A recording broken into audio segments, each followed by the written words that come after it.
있습니다. 이제 다 같이 일어나셔서 오늘 본문 말씀을 읽겠습니다. 두 구절인데요. 갈라디아서 4장 6, 7절과 로마서 8장 22절, 23절입니다. 먼저 갈라디아서 4장 6, 7절 말씀을 제가 6절을 먼저 읽고 여러분 7절 읽는 방식으로 교독하겠습니다. 너희가 아들임으로 하나님이 그 아들의 영을 우리 마음 가운데 보내사 아빠 아버지라 부르게 하셨느니라. 그러므로 내가 이후로는 종이 아니요 아들이니 아들이면 하나님으로 말미암아 유업을 받을 자니라. 로마서 8장 22절 23절입니다.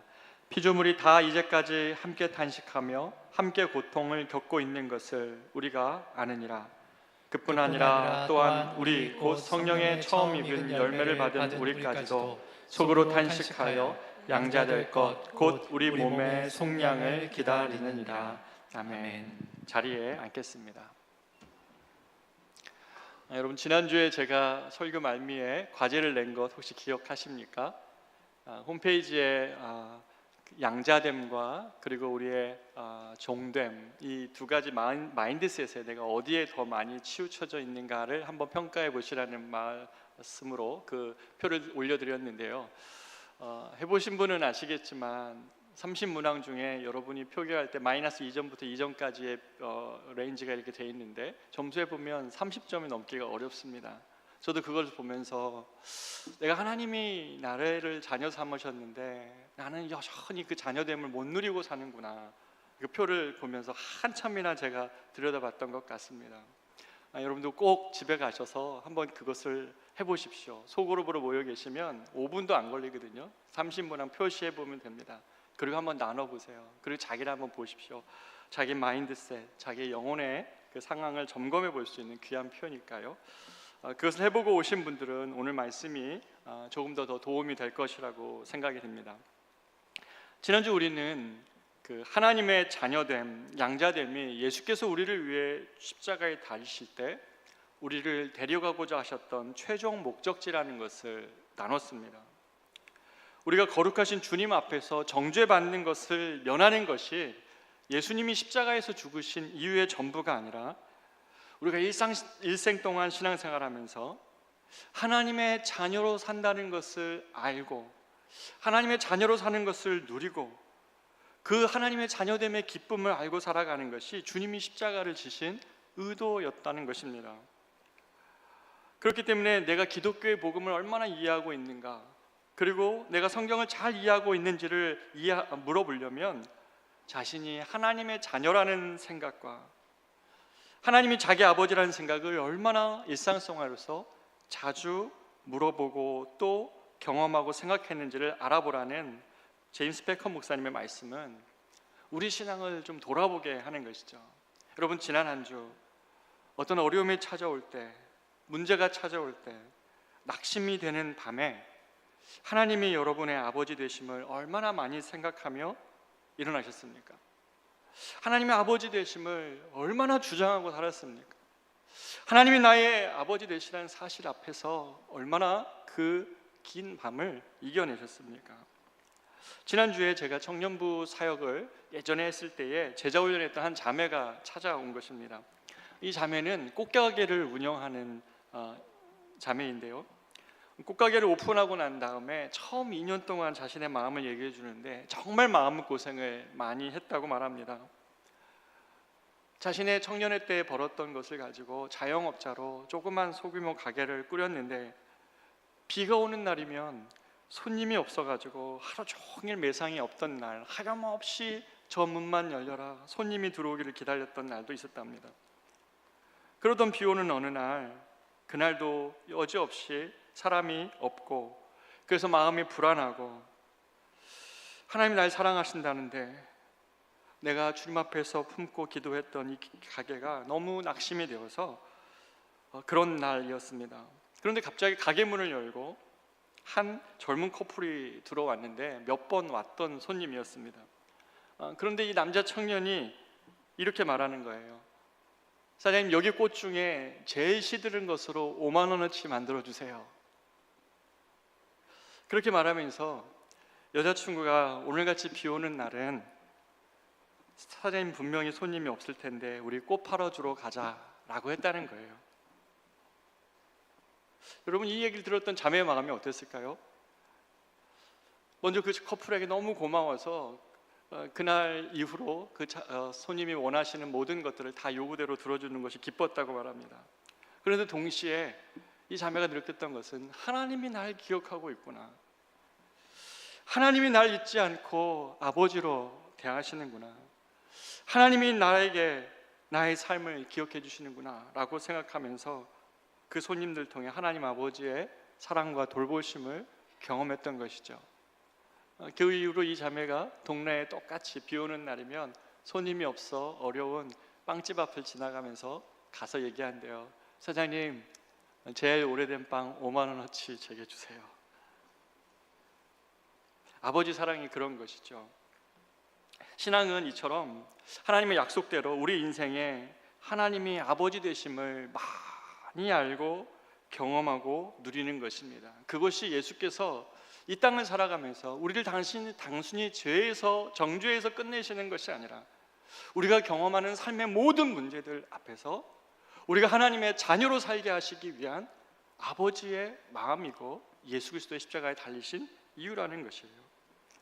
오늘 우리는 하나님의 자녀됨이 그냥 신앙의 문구가 아니라 하나님의 중심 목적이었다는 사실을 말씀을 통해 다시 한번 확인하면서 우리가 더 이상 노예나 종의 마인드셋으로 이 땅을 살아가는 것이 아니라 자녀의 영성으로 살아가는 것, 그리고 자녀됨을 통해 주님이 우리에게 베푸신 약속하신 축복을 알아보는 시간이 되고자 하는 것입니다. 먼저 우리는 이 질문을 해보면서 시작해보고자 합니다. 성경에는 보면 갈라디아서나 로마서에 보면 칭의, 우리를 죄에서 구원하시되 의롭다 하시는 그 이야기가 많이 나옵니다. 그런데 성경은 칭의로도 충분할 것 같은데, 그런데 이 칭의와 더불어서 아들됨에 관한 말씀이 많이 나온다는 것입니다. 우리가 한쪽만 보고 있으니까 예수 믿는다는 것은 죄 용서 받는 것이야, 그러고 끝나는 것인데 사실은 칭의와 더불어 아들됨에 관한 말씀이 같이 붙어 있는 거예요. 제임스 패커 목사님은 그래서 어찌 보면 칭의보다 더 놀라운 축복은 자녀됨이라고 말씀하시는 겁니다. 지난주 살펴본 갈라디아서 4장 4, 5절 보면 바울은 하나님이 그 아들을 이 땅에 보내신 목적을 이야기할 때 율법 아래에 있는 자들을 속량하시는 것과 더불어 우리로 아들의 명분을 얻게 하려 하심이라, 이 두 가지를 같이 붙여놨습니다. 속량이 법적으로 용서받는 그런 법적인 용어라면 아들의 명분은 가정의 용어입니다. 속량이 하나님의 공의로운 법정에서 예수님으로 말미암아 용서받아 무죄 선언 받았다는 것이라면 기독교의 신앙은 거기서 그치는 것이 아니라 그 아들됨으로 그 사람이 법정대에서 나올 때에 하나님께서 집으로 데려가서 그 죄의 신음함에 떨었던 그 모든 흔적들을 지우고 씻고 입히고 법적으로 자신의 아들로 양자 삼는 것까지가 예수께서 십자가에 죽으신 목적이라고 말하고 있는 것이죠. 중요한 것은 성경은 이 두 사건이 예수님을 영접할 때 동시에 일어나는 사건이라는 것입니다. 동시라는 것입니다. 같은 순간 예수를 우리가 영접할 때에 같은 순간 같은 믿음으로 같은 그리스도 안에서 함께 주어지는 은혜라는 것이에요.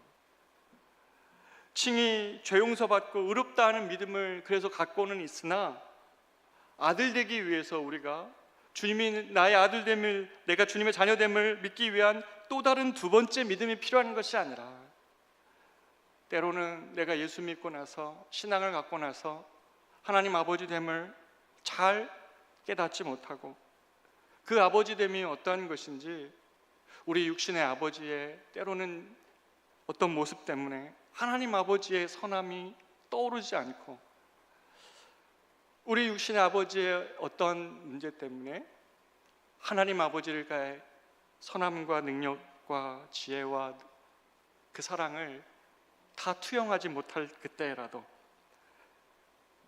우리는 아들 되기 위해 다른 믿음이 필요한 것이 아니라 구원받을 때 하나님은 우리를 이미 자녀의 자리에까지 오게 하신 것, 그것이 복음이 말하고 있는 칭의와 자녀됨 두 가지의 같은 동시에 일어나는 사건이라는 것입니다. 그래서 칭의와 양자됨은 복음의 은혜의 두 가지 서로 다른 모습입니다. 이것을 도표화해 보면 이렇습니다. 칭의는 재판관이신 하나님 앞에 의롭게 되고 죄 용서받아 정죄함이 없는 자유를 얻는 것이죠. 그러나 입양은 뭡니까? 우리의 아버지 되신 하나님 앞에서 우리가 자녀로 입양되어 말할 수 없는 사랑을 받고, 그 육신의 아버지, 때로는 그 아버지에게 시편 다윗은 버림받았다고까지 얘기할 때도 있는데, 사랑을 받고 하나님이 나를 존재 그대로를 기뻐하신다는 것을 경험하시면서 나의 어떤 복됨이나 자격이나 나의 어떤 가치 때문에가 아니라 나 자신을 사랑하시는 존재 그대로를 경험하면서 이것이 사랑이라는 것을 알면서 또한 하나님의 부요함을 이어받을 후사가 되게 하시는 그것이 우리를 입양하시는 아버지의 은혜인 것이죠. 조금 둘은 다릅니다. 그래서 법정에서 죄 없다고 난 다음에 법 문 밖에 나가서는 헤어지는 것이 아니라 주님의 자녀로 입양돼 세상이 알 수 없는 조건 없는 사랑 속에서 우리의 인격이 빚어지고 우리의 생각과 마음이 빚어져 가는 것, 그 사랑 안에서 변화되어져 가는 것, 삶의 걸음이 끝까지 인도되어 영원에 이르기까지 하는 것이 입양된 자녀를 향한 마음이죠. 사랑하는 여러분 중에 자녀가 부족하다고 버립니까? 자녀가 좀 실수했다고 버려버립니까? 그렇지 않죠. 세상이 줄 수 없는 조건 없는 사랑을 베푸는 것이 아버지이죠. 그래서 이 두 가지 은혜가 주는 신앙의 감정도 조금 다릅니다. 칭의는 우리의 재판관 되신 하나님 앞에서 우리가 그 죄를 용서받았다는 그러한 안도감과 기쁨을 줍니다. 예를 들어 볼까요? 여러분이 회사에서 일을 하실 때 큰 잘못을 범했다고 생각해 보십시다. 내일이면 그것이 다 드러날까 봐 오늘 밤 전전긍긍하는 것입니다. 이 큰 잘못이 해결되거나 용서받기 전에는 그 밤이 두렵고 크고 불안하게 될 것입니다. 만약 우리의 모습 그대로 오늘 거룩하신 하나님 앞에, 공의로우신 하나님 앞에 서야 한다면 지난주에 우리의 삶을 들고 주님 앞에 섰을 때에 우리도 똑같은 마음 아닐까요? 우리도 다 두려울 수밖에 없는 것입니다. 그러나 예수님이 그 법정에서 변호인 되어서 내 형벌을 대신 담당하신 자신의 팔과 다리, 채찍을 보이시면서 그 값이 치러진 것을 증거할 것이기에 우리는 그 마치 회사에서 내가 범죄한 또는 잘못한 것을 용서받고 아무것도 없이 처리해주는 그 회사에 대한 감사와 피할 부 없이 하나님 앞에서 나의 죄, 씻을 수 없는 나의 죄, 씻을 수 없고 나 자신도 용납할 수 없었던 내 마음의 이 죄 문제를 주님께서 씻겨주신다는 것을 알고 자유의 기쁨, 감사의 기쁨을 갖고 살아가는 것이죠.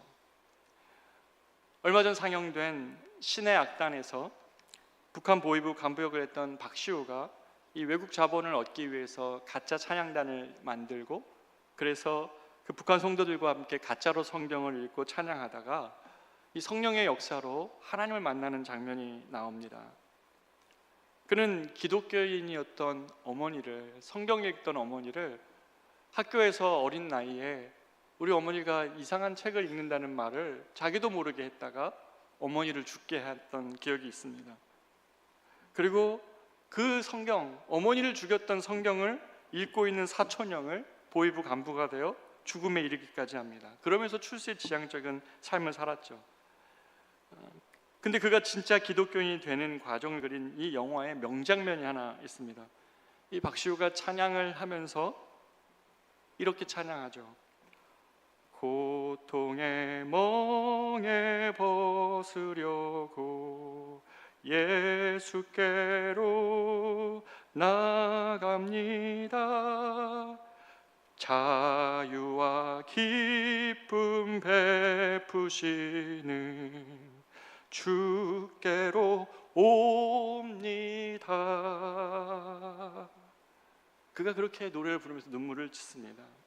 그는 거기서 하나님이 자신에게 찾아오시는 것을 느끼고 그 주님께서 자신의 죄를 용서하시는 그것을 경험하면서 그리스도인으로 변해갑니다. 그러나 단지 주님께 용서받은 것으로 이 영화가 끝나지 않고 나중에 이 행사가 끝난 다음에 함께 했던 팀원들이 모두 사형될 예정이라는 것을 알게 되자 진짜 참여의 증거로 그들을 탈출하게 하고 대신 자신이 잡혀 흰 눈밭에서 예수님처럼 피를 뿌리며 죽어가는 장면을 담은 것이 이 영화이죠. 사랑하는 여러분, 맞습니다. 사람은 누구나 하나님의 법정 앞에 섭니다. 그 법정에서 수많은 죄 가운데 살았던 나를 대신하여 예수 그리스도의 공로로 인해 용서받는 자유와 기쁨을 누리며 살아가는 것, 이것이 칭의, 죄인을 의롭다 여기시는 기독교만이 말하고 있는, 대속을 말하고 있는 아주 놀라운 기쁨이고 아주 놀라운 자유함이며, 이 칭의의 은혜 속에서 우리는 복음의 걸음을 걸어가며 성화되어지고 예수의 사람으로 자라가는 것이죠.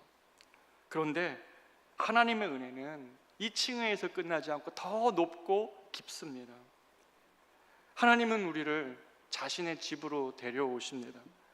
그리고 이제부터는 우리와 관계없는 분이 아니라 친밀히 교제하시고 그와 같은 마음으로 살던 우리를 너는 나의 가족이라고 대하시면서 주님의 영광의 빛을 우리 마음에 비춰 주시는 것입니다.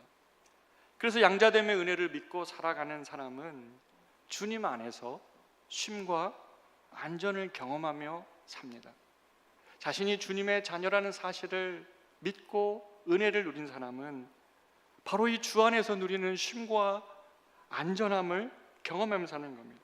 내가 내 인생을 붙들어야 된다는 책임감과 중압감 안에서 두렵고 떨림으로 사람들을, 또 내 옆에 사람들을 어렵게 하는 것이 아니라, 인생이 때로는 괴롭고 지치지만 주님의 사랑이 있기에 기도하면서 예배하고 찬송하면서 그 아버지의 아버지 되심을 믿고 그 사랑 안에서 쉬고 안정감을 누릴 수 있는 것, 이게 자녀의 영성, 아들됨의 영성을 가지고 있는 마인드셋이 된 사람의 모습입니다. 신명기 33장 12절은 그래서 이렇게 얘기합니다. 여호와의 사랑을 입은 자는 그 곁에 안전히 살리로다. 여호와께서 그를 날이 마치도록 보호하시고 그를 자기 어깨 사이에 있게 하시리로다. 아멘. 또 양자됨의 은혜를 누린 사람은 하나님을 기뻐하는 삶을 삽니다. 하나님을 좋아하고 기뻐하는 것이죠. 무엇이 해결되거나 많은 소유가 있어서가 아니라 길을 걷다가도 또 혼자 운전 중에도 찬양이 마음속에서 흘러나오는 것입니다. 여러분, 최근에 혼자 있을 때, 혼자 운전할 때 언제 중심에서 주님이 좋아서 뜨거운 찬양을 한번 불러본 적 있습니까? 다윗은 시편 37편에서 악을 행하는 자들 때문에 불평하지 말라고 말하면서 그들은 풀과 같이 속히 배임을 당할 것이라고 주님께서 말씀하시면서, 다윗이 말하면서 1절 2절에서 이렇게 말하고 3, 4절에 이렇게 얘기합니다. 너희는 사는 날 동안 여호와를 의뢰하고 선을 행하라 라고 말합니다. 악인에 대한 불평이 아니라 사는 날 동안 여호와를 어떻게 하면 더 의뢰하고 어떻게 하면 선을 행할지를 마음에 두고 살라 하면서 4절, 더 많은 시간 또 여호와를 기뻐하라. 그가 내 마음의 소원을 내게 이루어 주시리로다 라고 말하고 있는 것입니다. 그래서 구원받고 하나님의 자녀로 살아간다는 것은 그 사람의 마음 안에 찬송이 있습니다. 이 자녀의 영성이죠. 종의 영성은 노래가 안 나옵니다. 삶이 무적 과업이 있고 또 삶의 무게가 가득한데 어떻게 찬양을 할 수 있습니까? 그런데 자녀의 영성, 아들됨의 영성을 가진 사람 안에 찬양이 있습니다. 깊은 밤 외로울 때, 큰 문제 앞에 기도할 때 잠잠히 주님을 기다리면서 찬양하며 흥분된 기쁨이 아니라 주님, 내가 주님으로 인하여 만족합니다. 주님이면 족합니다 라고 하면서 진실한 기쁨으로 주님께 나아갈 수 있는 것, 이것이 자녀된 영성을 가지고 있는 사람의 모습이죠. 칭의만으로 알 수 없는 자녀로서의 기쁨입니다. 그래서 양자됨의 은혜를 믿고 누리는 사람의 세 번째 모습은 하나님의 영광의 빛을 마음에서 잃지 않으려는 사람입니다. 시편 16편 8절 9절에서 다윗은 이렇게 말합니다. 내가 여호와를 항상 내 앞에 모시며 그가 나의 오른쪽에 계심으로 내가 흔들리지 아니하리로다. 이러므로 내 마음이 기쁘고 나의 영도 즐거워하며 내 육체도 안전히 살리니. 이 다윗의 마음을 보십시오. 항상 마음의 중심에 주님을 모시자 어떤 일이 일어납니까? 어떤 형편에도 주님의 임재 안에서 누리는 이 기쁨을 빼앗기지 않기 위하여 그가 주님을 항상 마음의 중심에 모시는 것이죠. 그가 나의 오른쪽에 계심으로 내가 흔들리지 않고, 그러므로 내 마음이 기쁘고 나의 영도 즐거워할 수 있는 것, 그것은 어떠한 형편과 상관없는 주님의 임재의 결과인 것이죠. 그러므로 주님은 우리로 자녀의 명분을 얻게 하신 다음에 얻게 하시는 가장 큰 축복이 있다면 그것은 우리가 평생에 사는 날 동안, 저와 여러분이 살아가는 평생의 날 동안 하늘 아버지가 계시다는 사실을, 그것을 믿는 것과 동시에 우리를 자녀로 대하시는 주님을, 하나님을 아빠, 아버지로 부를 수 있도록 하신 것입니다. 여러분, 아빠, 아버지 할 때에 여러분 마음에 어떠한 이미지입니까? 제가 예전에 공부할 때에 옆에 중학교 여자애가 이렇게 지나가는데 이 백인 남자분에게 아바 그러는 거예요. 깜짝 놀랐습니다. 중저음으로 아바 그러는데, 아, 저 얘기구나. 성경이 말하고 있는 이 아빠, 아버지는 아람어이거든요. 근데 아마 유태인이었던 것 같습니다. 아빠를 향해 그렇게 부를 때 그 단어였구나라는 것을 알았어요. 성경에서 아빠, 아버지라고 부르는 장면은 3번 나옵니다. 첫 번째는 이 아빠, 아버지라는 하나님을 향해 이렇게 부르는 기도는 예수님이 겟세마네에서 처음 하셨던 호칭입니다. 예수님은 피땀 흘리시면서 십자가를 지시기가 이 잔을 내게서 지나가게 하옵소서라고 주님의 진노를 예수님도 받아내는 것이 두려웠습니다. 주님께서 그 일을 위하여 오셨지만 하나님과의 단절은 두려운 것이죠. 그러나 나의 뜻대로 마시고 주님의 뜻대로 하십시오 라고 하는 그 십자가의 깊은 밤에 하나님을 향하여 했던 호칭이 뭐냐면 아빠, 아버지라는 것이었어요. 다른 표현이 아니죠.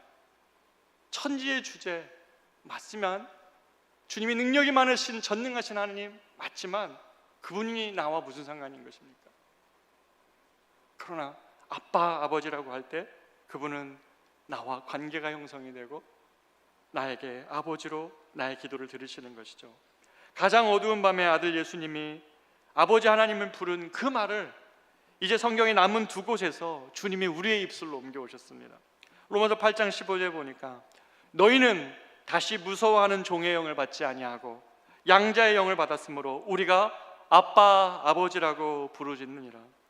갈라디아서 4장 6절 너희가 아들이므로 하나님이 그 아들의 영을 우리 마음 가운데 보내사 아빠, 아버지라고 부르게 하셨느니라.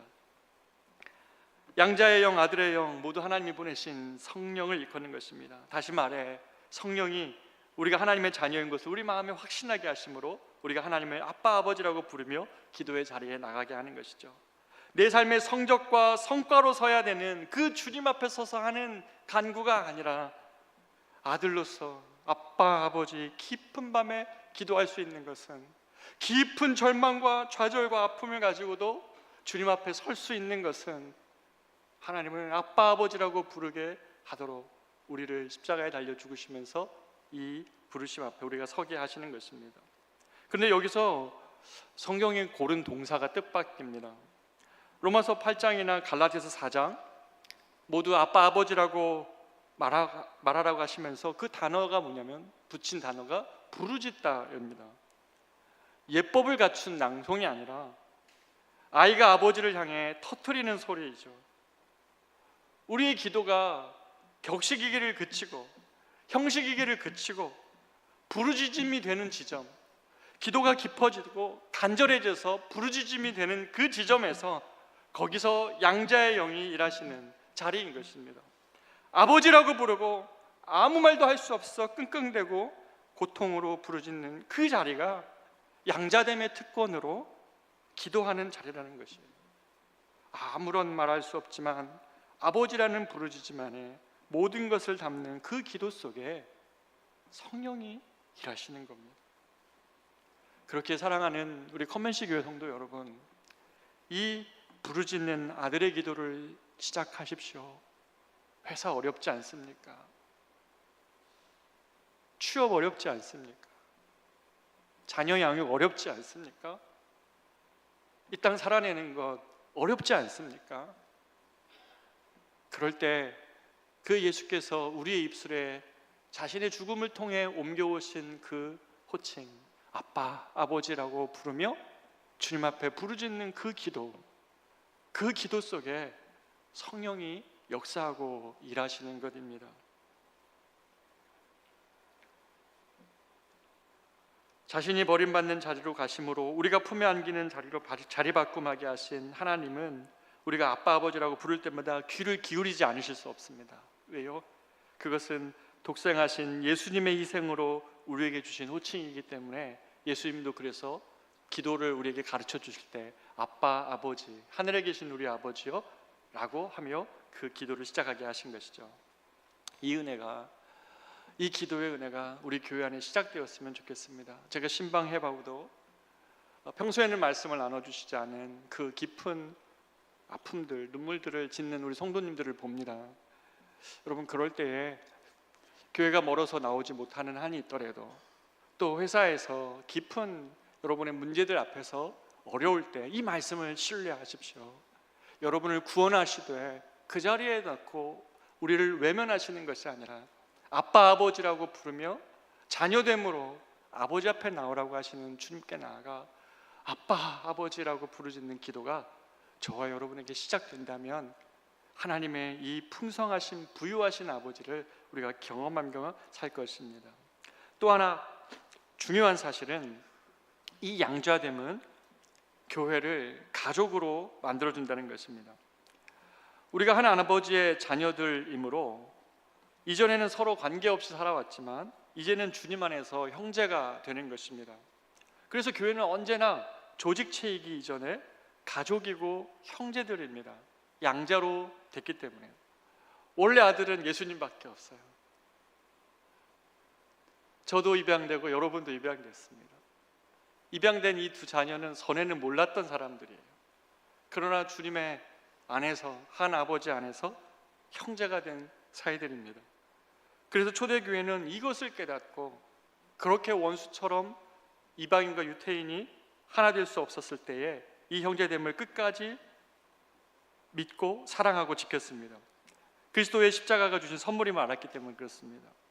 내 가까이에 있는 사람, 나와 친한 사람만 형제가 아니라 나와 다르고 같은 점이 하나도 없을지라도 서로를 형제로 여기고 모든 것을 내어준 것입니다. 우리가 이제 다락방이 시작이 되어지는데요, 이 다락방 해보면 어떻습니까? 나랑 정말 안 맞는 사람 있지 않습니까? 내가 사랑하려고 해도 사랑할 수 없는 사람들, 사랑하려고 해도 사랑할 수 없는 사람들이 있어요. 그런데 그랬대도 서로를 형제로 여기고 모든 것을 내어줄 수 있는 것은 우리가 다 그리스도의 형제들, 자녀된 형제들이라는 사실을 믿는 것이죠. 예수의 공동체가 이것을 믿었기 때문에 사도행전 2장에서 그들이 서로의 것을 내어주어 서로를 섬기고 그들 한 명 한 명이 주님이 피로서 값주고 사신 형제들이라는 사실에 눈 떴던 것입니다. 우리 교회가 형제로 함께 울고 함께 웃어줄 수 있고 형제로 서로를 용납하고 사랑할 수 있는 것은 바로 이 예수님 때문에 그렇습니다. 그래서 한번 옆 사람 한번 보십시오. 옆 사람을 한번 보실 때 형제입니까? 아니, 보지 마십시오. 쑥스러우니까 보지 마시고 그러나 한번 질문해 보십시오. 나는 교회 생활을, 신앙생활을 할 때 나는 형제로 여기며 지체들을 바라보고 있는가, 그렇게 생활하고 있는가를 한번 자신에게 점검해 보면 좋을 것 같습니다. 그래서 신약은 형제 사랑을 교회의 장식이 아니라 생명이, 교회가 살아있는 생명의 증거로 삼았습니다. 요한일서 3장 14절은 이렇게 얘기합니다. 우리는 형제를 사랑함으로 사망에서 옮겨 생명으로 들어간 줄을 알거니와. 우리가 사망에서 옮겨 생명으로 들어간 줄을 아는 징표가 형제 사랑이라는 거예요. 양자의 은혜는 이처럼 각 사람에게 자녀의 신분을 주는 것을 끝나는 것이 아니라 교회를 형제로 묻는 끈입니다. 양자가 집에 들어올 때 선택하고 들어오나요? 아닙니다. 서로를 고를 수 없습니다. 그러나 우리가 서로를 선택한 것은 아니지만 하나님이 교회 안에서 주신 형제임을 고백할 때에 우리 교회 안에 진정한 형제됨의 사랑이 불빛 일어날 것이라고 저는 믿습니다. 이 사랑이 우리가 사망에서 생명으로 옮겨진 징표인 것이죠. 이 은혜가 우리 커맨시 교회에 가득하기를 축복합니다. 마지막으로 양자됨은 완성의 때가 있습니다. 로마서 8장 22절 23절입니다. 피조물이 다 이제까지 함께 탄식하며 함께 고통을 겪고 있는 것을 우리가 아느니라. 그뿐 아니라 또한 우리 곧 성령의 처음 익은 열매를 받은 우리까지도 속으로 탄식하여 양자 될 것 곧 우리 몸의 속량을 기다리느니라. 조금 이상하지 않습니까? 지금까지 목사님 양자가 되었다고 설교를 했는데 양자 될 것 우리 몸의 속량을 기다린다고 이 로마서 8장을 얘기하는 것이죠. 이것은 뭐냐면 우리의 양자됨은 우리가 하나님의 자녀된다는 사실은 이 땅에서 온전히 드러나지 않을 수 있습니다. 우리의 자녀됨은 언제 진짜 완성이 되는가 할 때 우리 몸의 속량, 피조물의 몸에 입었던 우리 모든 몸이 다 기력이 쇠하고 숨을 거두고 우리의 모든 것이 끝난 그때에 하나님이 우리를 데리고 나의 자녀야 하고 데려가시는 거예요. 그때 이 땅에 살아갈 때는 하나님이 나의 자녀라며, 내가 하나님의 자녀라며, 하나님이 나의 아버지시라며, 그런데 왜 이러는 거야? 왜 이런 거야? 라고 나의 신분에도 불구하고 그것이 경험되어지지 않고 때로는 그 증명의 요구까지 우리에게 닥쳐올 때가 있습니다. 우리가 하나님의 자녀이지만 고난당하고 병도 들고 아플 때도 있습니다. 그때마다 마귀와 세상은 끊임없이 우리가 하나님의 자녀라는 것을 의심하게 만들고, 그리고 네가 하나님의 자녀라는 것을 증명해내라고 우리에게 요구를 합니다. 예수님도 이 땅에 사는 동안 그 유혹과 요구를 받았죠. 누가복음 4장 3절에서 마귀가 이르되 네가 만약 하나님의 아들이거든 이 돌들에게 명하여 떡이 되게 하라. 그리고 예수님이 십자가에 달리셨을 때 네가 하나님의 아들이거든 그 십자가에서 내려오라. 세상과 마귀는 우리가 하나님의 자녀임을 입증해보라고 지속적으로 집요하게 요구합니다. 너의 성공을 통해 입증해봐, 너의 잘됨을 통해 입증해봐라고 끊임없이 얘기합니다. 홀로 신앙생활하는 여러분들은 간혹 내가 잘 되어야 목사님 나를 바라보는 우리 가족들이 믿지 않겠느냐고 그렇게 부담감 갖고 신앙생활도 합니다. 이렇게 얘기하죠. 너 뭐 예수 믿는다며? 꼴이 그게 뭐야? 너희 아버지가 하나님이시라며 네 형편은 왜 그러냐? 너희 가족은 예수 믿는 우리 가족 중에 유일하게 예수 믿는데 왜 너희 집이 제일 가난하냐? 나한테 예수 믿으라 하지 말고 너나 좀 잘해보라고 그런 말을 들을 때, 돌아설 때, 명절에 집에 갔다 돌아올 때 여러분 어떤 마음이 듭니까? 내가 하나님의 자녀 맞나? 하나님이 나를 돌보시는 거 맞나? 그런 생각이 우리 본성에 솟구칩니다. 여러분 그런 마음이 들 때 어떻게 해야 됩니까? 오늘 로마서 8장 16절은 우리에게 말씀하십니다. 성령이 친히 우리의 영과 더불어 우리가 하나님의 자녀인 것을 증언하시나니. 여러분 기도입니다.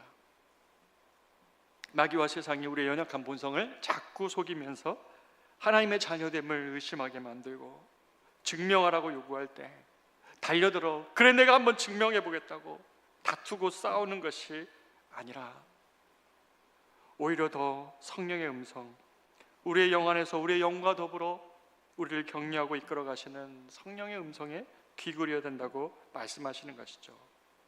얼만큼 가지면 하나님의 자녀로 증명되겠습니까? 얼만큼 높여지면 우리가 하나님의 자녀로 증명될 수 있습니까? 아니죠.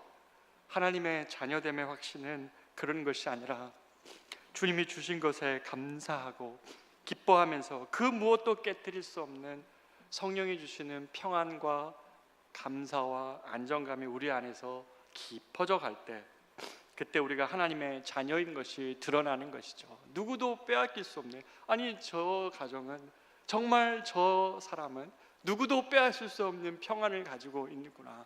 어쩜 저리 그렇게 당당할 수 있을까? 어쩜 저렇게 기뻐할 수 있을까? 어쩜 저렇게 내가 훨씬 많이 가졌는데 저 사람이 훨씬 더 부유하게 살아갈까? 라고 보여줄 수 있는 그것은 하나님의 자녀인 사람들이 주님 앞에서 하나님을 나의 아버지로 경험하며 살아갈 때 드러나는 모습인 것이죠. 성령이 기도할 때 그것을 우리에게 계속해서 깨닫고 알게 해주시는 것이죠. 사랑하는 여러분, 그런데 이 자녀됨의 증명은 이것으로 충분하지 않아요. 때로는 어떤 이런 것도 다 뛰어넘는 환난을 겪는 사람이 있습니다.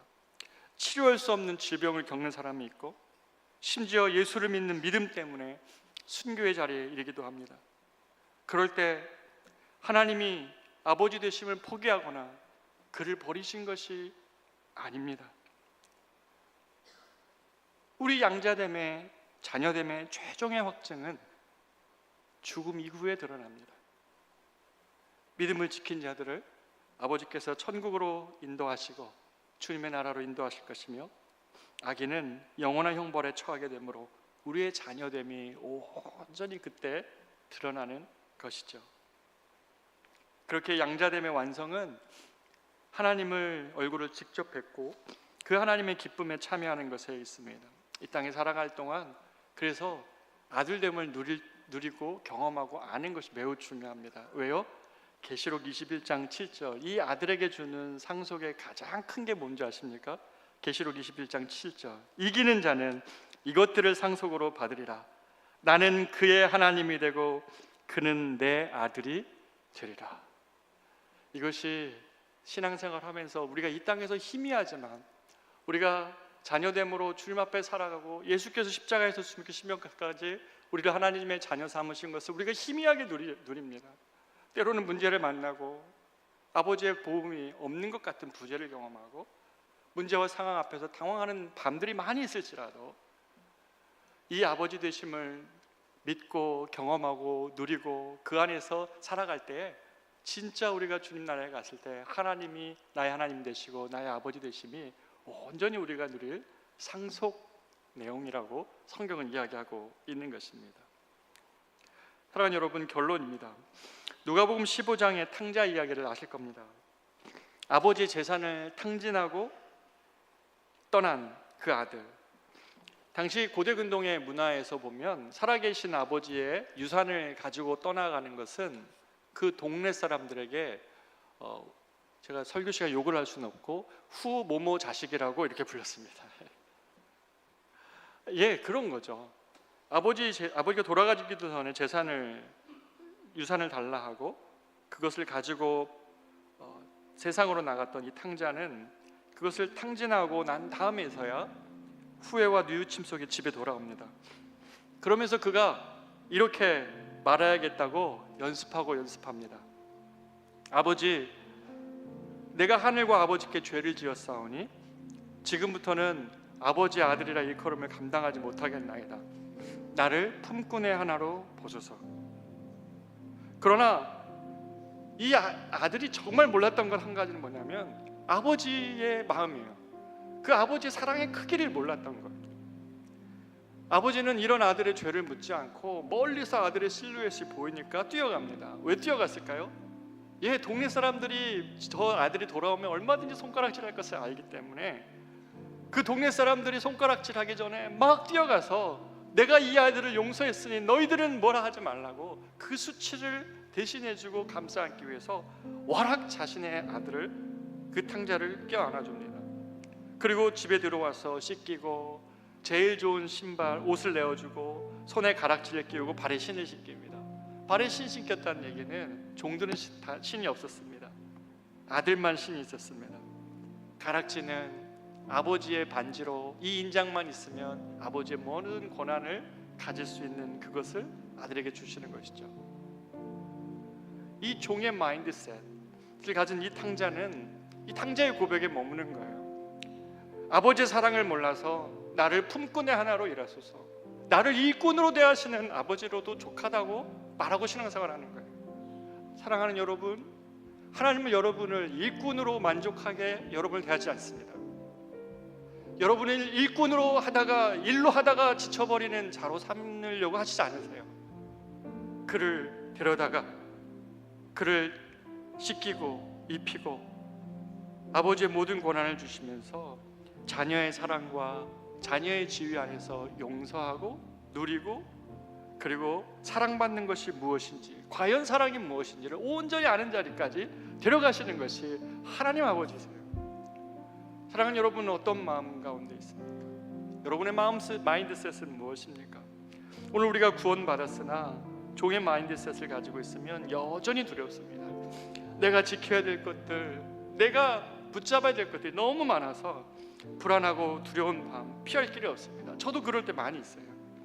그럴 때마다 제가 하는 저의 기도 역시 마찬가지입니다. 제가 하나님의 자녀라는 사실을 잊지 않게 하소서. 주님이 나의 아버지라는 사실을 잊지 않게 하소서. 제가 일부 예배 끝나고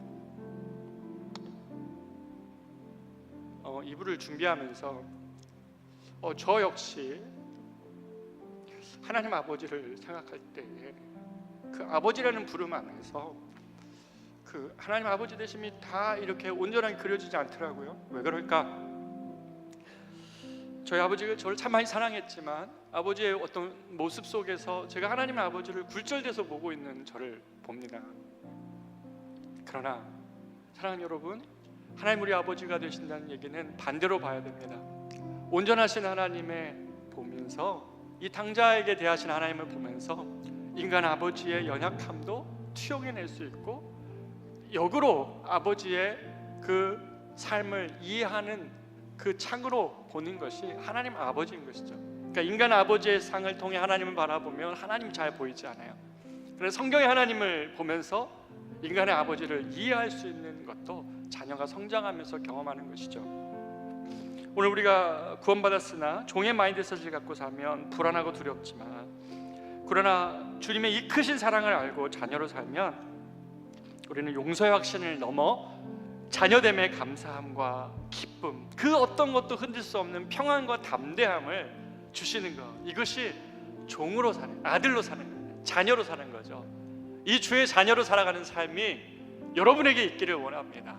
이 땅을 살아가는 날 동안에 이번 한 주도 경험해야 되는 수많은 문제와 상황들이 있겠지만, 그 앞에서 하나님이 나의 아버지 되심을 믿고 내가 주의 자녀됨을 믿고 아빠, 아버지라고 부르며 기도하는 여러분의 삶의 자리에서 그 무엇도 흔들 수 없는 확신과 그 무엇도 흔들 수 없는 감사와 평안이 사랑하는 우리 성도들에게 넘치도록 풍성하기를 진심으로 축복합니다. 기도하겠습니다.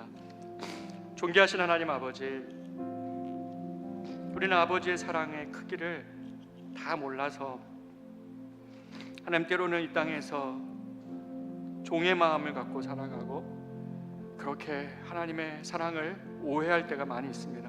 그러나 오늘 나를 위해 십자가에 죽으실 때 나의 아버지 되어주시기를 기뻐하셨던 주님을 기억하며, 하나님 이 은혜 안에서 하나님 세상이 흔들 수 없는 주님 안에 자녀된 사실로 인한 감사와 그리고 기쁨과 평안함이 사랑하는 우리 성도들에게 넘치도록 더하여 주시옵소서. 이 주님이 나의 아버지 되심이 저들의 삶의 진정한 찬양의 이유 되도록 사랑하는 우리 커맨시 교우 한 명 한 명들을 주님께서 이 아침 붙들어 주시옵소서. 살아계신 예수님의 이름으로 기도합니다. 아멘. 찬양합니다. 내가 주의 자녀로 산다는 것을 함께 찬양하겠습니다. 주의 자녀로 산다는 것은 불 가운데로 걸어가는 것, 그 속에서 신실하게 날 지키시는 그 손길을 경험하는 그 손길을 경험하는 것, 주의 자녀로 산다는 것은 주의 자녀로 산다는 것은 불 가운데로 걸어가는 것, 불 가운데로 걸어가는 것, 그 속에서 신실하게 날 지키시는 그 손길을 경험하는 그 것, 손길을 경험하는 것, 때론 불 가운데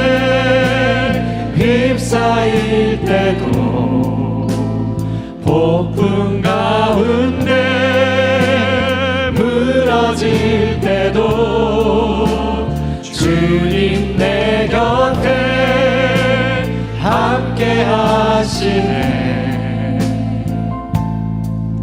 가장 가까이에 함께 하시네. 주의 자녀로 산다는 것은 주의 자녀로 산다는 것은 바다 위로 걸어가는 것, 바다 위로 걸어가는 것, 내 온몸을 덮쳐오는 폭풍 속에서 내 온몸을 덮쳐오는 폭풍 잠잠히 속에서 주 바라보는 것, 잠잠히 주 바라보는 것, 때론 불 가운데 때론 불 가운데 휩싸일 때도 폭풍 가운데 무너질 때도 폭풍 가운데 무너질 때도 주님 내 곁에 함께 하시네. 주님 내 곁에 함께 하시네.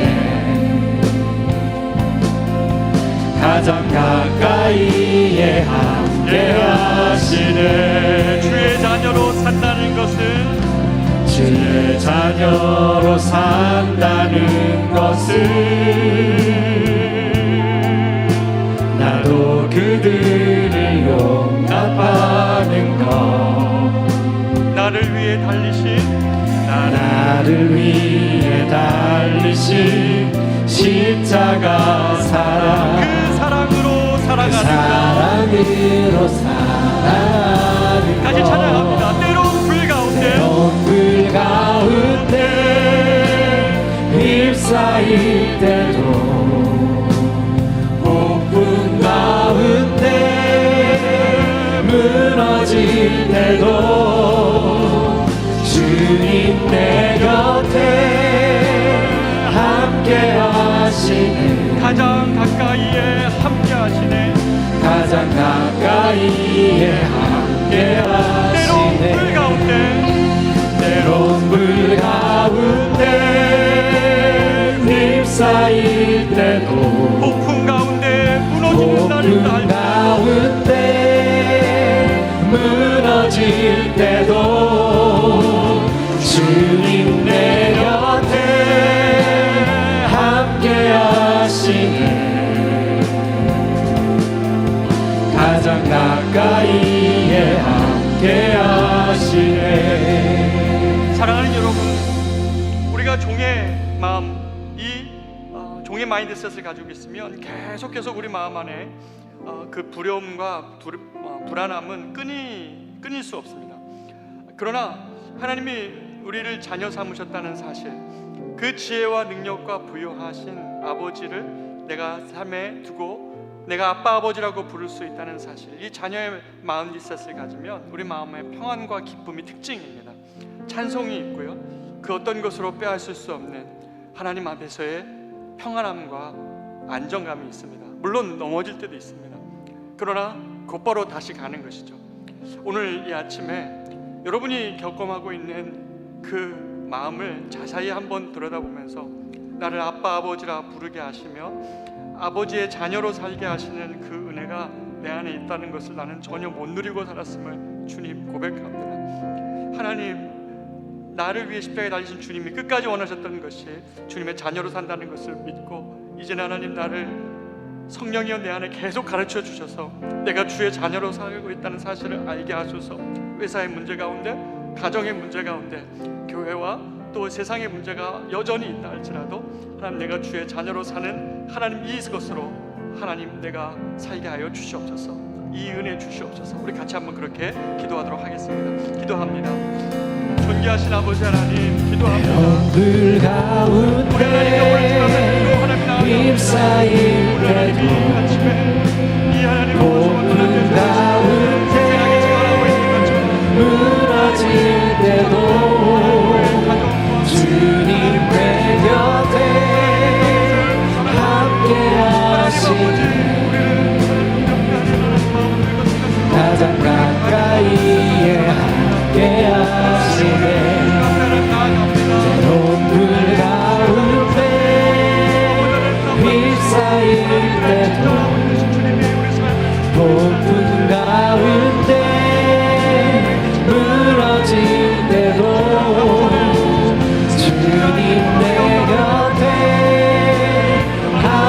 하시네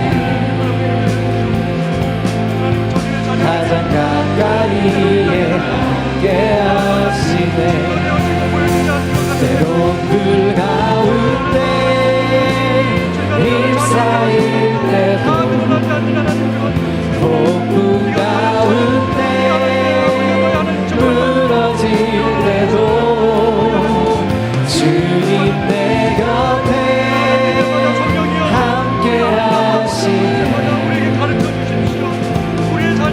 가장 가까이에 함께 하시네 때론 불 가운데 휩싸일 때도 폭풍 가운데 무너질 때도 주님 내 곁에 함께 하시네 아빠 아버지라고 부르며 하나님 앞에 나아가기 가장 가까이에 함께 하시네 때론 불 가운데 휩싸일 때도 폭풍 가운데 무너질 때도 주님 내 곁에 함께 하시네 가장 가까이에 함께 하시네 때론 불 가운데 휩싸일 때도 폭풍 가운데 무너질 때도 주님 내 곁에 함께 하시네 가장 가까이에 함께 하시네 우리 다 같이 일어나셔서 아버지 사랑합니다 아버지 경배합니다 이 찬양 부르고 축담으로 예배를 마치겠습니다.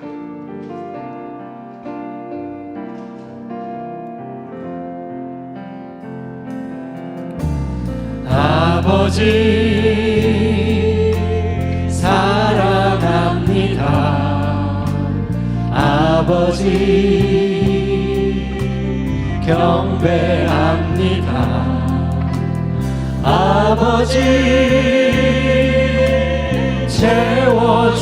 채워주소서 당신의 사랑으로 예수님 사랑합니다 예수님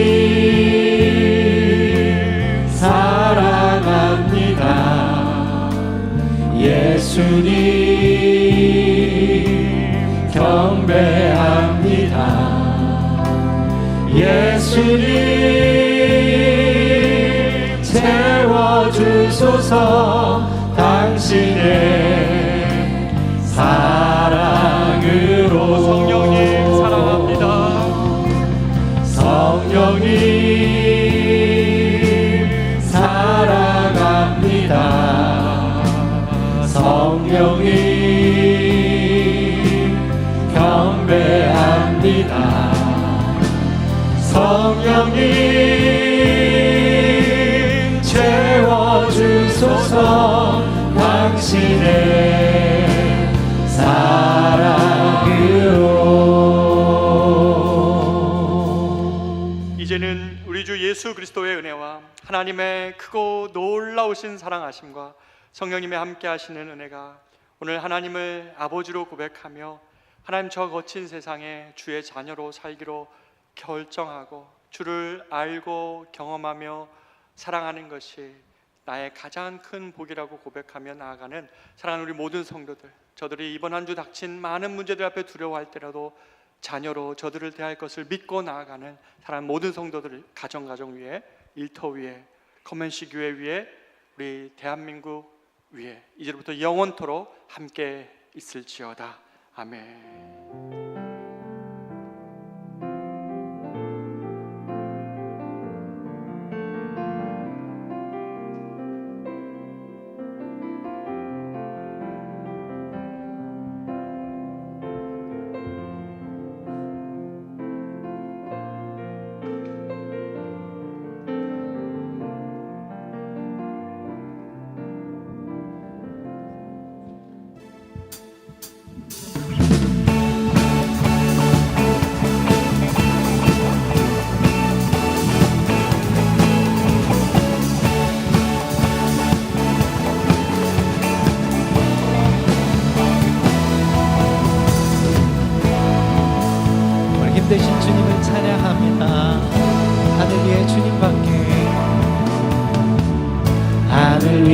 위해 주님밖에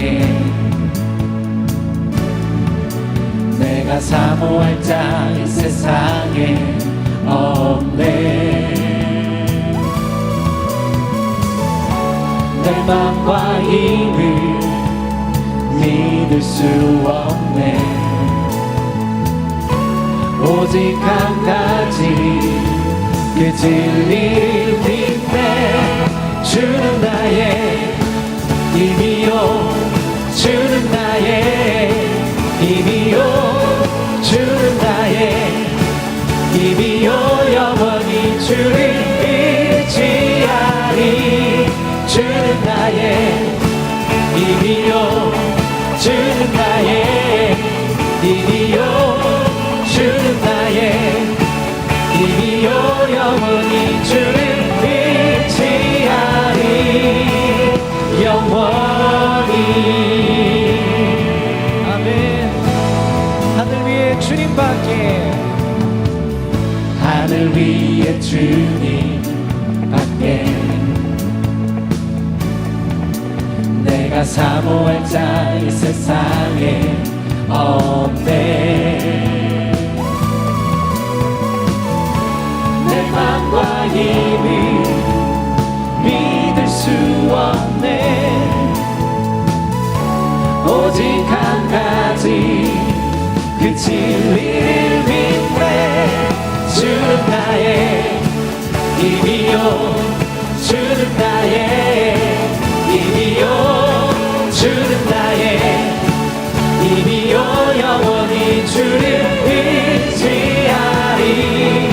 주는 나의 힘이요 주는 나의 힘이요 주는 나의 힘이요 영원히 주를 의지하리. 우리 목소리로 주는 나의 힘 주는 나의 힘이요 주는 나의 힘이요 주는 나의 힘이요 영원히 주를 의지하리.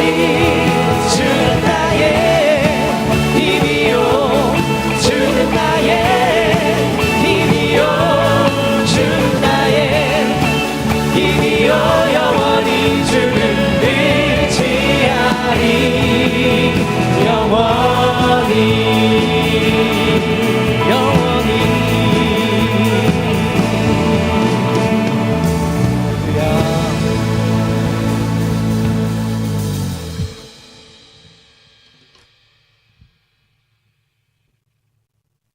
할렐루야.